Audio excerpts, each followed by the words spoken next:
Hi everyone, welcome to Destiny Rocks. Today we're visiting the Mayan site of Balam, located in the Yucatan Peninsula, Mexico. There's so much to see, so follow me through the original entrance. El primer techo, los quinteles, the first roof, these are segundo techo, second roof, tercer techo, third roof. Las cuatro puertas de entrada, acá es el lado sur, four entrances with the four cardinal points. Norte, south, north, este east, y oeste. Eso eran los ofrenderos. Now, the way that these were built, you notice that it's like there's like a platform, there's no stairs coming in. You see it's a slant. There was stucco on top of that made it very slippery and hard to come up.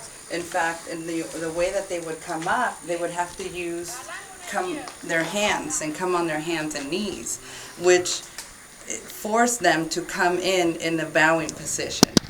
And so when you came in into a bowing position, and when you exit it, it's the same way. It would force you to come in a bowing or exit in a bowing position. And then they have places where when you came in, they left the offerings on either side when they came in and when they exited.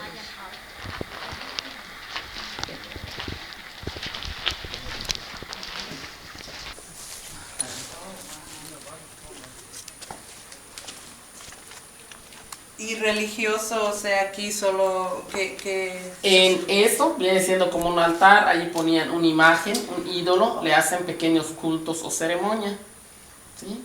Y observa los techos, todos lo van a ver así del arco falso o arco maya. Y otra cosa, pueden verlo, las paredes están demasiadamente anchas, el techo arriba, para ayudar a mantenerlo fresco de estas casas, porque acá estamos en una zona donde siempre hace mucho calor. Sí, y fueron tomados de las casas de la gente de clase baja de forma de dos aguas, los que están hechos de palma de mano. Oh, the doors are made specifically wide so that it allows breeze to come through, because you got to remember it was super hot, so this would maintain a nice breeze coming through. But this room is they call it a religious room, because when you come in, you could actually see an altar. So they would put a figure of whatever God they were praising at the time and leave their offering there, say their prayer. So this was like a offering, prayer, religious room in here. Oh, wow, this is actually part of the stucco that's still remaining on the pyramids and in the or on the structures. And back in those times, these were actually had a red tint, so they were all red on the outside, but this is what's left. And this would keep the plants from growing out of it, which, because the plants could deteriorate, right, and crumble the structure. So it would keep the plants from growing. That right there, this is all part of the stucco that's still remaining. This is one of the few places that you can still walk and touch and climb. It's not visited as much, but in time, this will become a more populated site. More tourists will come here, and then eventually we won't be able to touch or climb these pyramids again. This was a sweat lodge here, and this would have had, the organic structure to it. They would heat the rocks in the center, and then they had the water on the side where they would come in and pour the water to create the steam. So we've got this structure here, and then the other, if you look over there, where they would come into the first one here and then go into the other one. And this was all performed by a shaman. One of the most impressive structures at Ekbalam is the Temple Pyramid. The entrance of the temple is in the shape of a monstrous crocodile-type figure. Take a look at this close-up view. The doorway of the temple is the mouth of the monster. Notice the detail shown on the teeth of the monster and the statues of the people. The person depicted above the nose of the crocodile-like figure is the king, and the people at each side of the king symbolize the eyes of the monster. You can also see statues of people with wings. These are not angels or saints. These are statues of shamans who wore wings made of feathers to distinguish themselves from the rest of the population. The winged people we see here are made in the image of the actual shamans of Ekbalam. Isn't that amazing? Now, during my visit, there was no access inside the temple because most had not been excavated yet. So the round that we see, remember the first time we came, we thought that it was for collecting water, and sure enough it is. They had the two cenotes, and then through this they would collect the water and pour it in there. Now it doesn't hold water because plants have actually deteriorated, and when it rains and any water pools in there, it actually drips down, which is why we're not allowed to go inside of the structures down below because it's moist, it's all humid in there, it's wet from the water that it no longer holds it, it goes right through. But that's what that was. It's to hold water. And then across you can see the structure.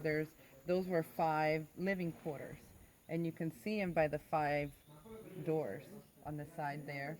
And then they had a path. There's a way to enter them from the back, which is not open to the public.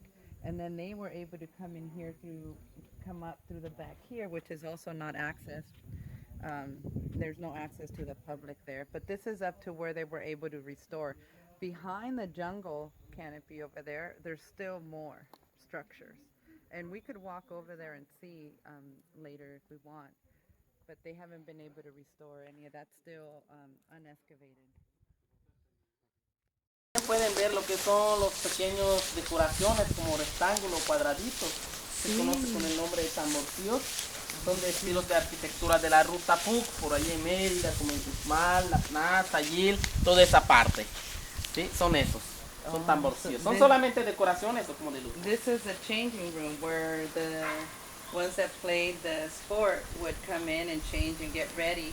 And on top you can see these little rectangles that are kind of diagonal. Those are all decorations. That is similar to what you see in other rooms.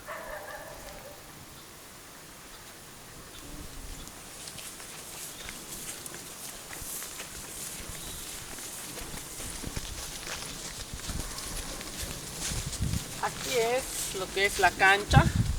Los anillos o los aros allí iban en los espacios allí en medio. Desgraciadamente solamente fue descubierto uno de ese aro y lo encontraron a mal estado. Ahorita lo están exhibiendo en el Museo de Mérida, el que está en el siglo XXI en el mundo maya. El otro pues no apareció. Puede ser que lo habían llevado en años anteriores, ¿sí? Cuando se hubo saqueos, o fue desde la época colonial. Es donde ellos entonces tenían que meter la pelota para ganar el juego.